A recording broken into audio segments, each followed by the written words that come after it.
Dyan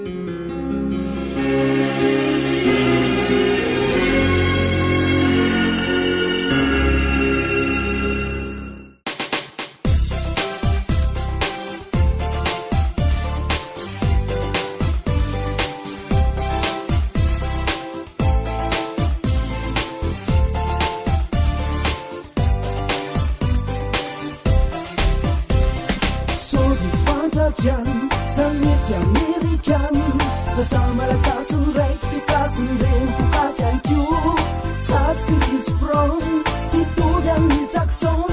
bersama Kasun Rek di Kasun Ren Kasan Q so it's fun dyan sa media American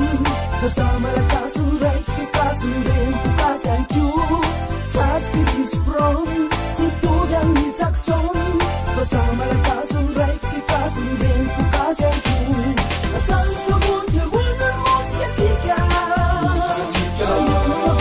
mereka sekarang yang Filipina ngebit Tantas timenantas salah musika naik ahad teman tersay Hinggan jangan musika naik piawat laga sekarang Panimpuk kasih kita tak lupa mungkin sifat Ufas pasulen fona silip na nasa ton Hirinahin musika na kita kamandagsay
Pasulen fona silip na nasa ton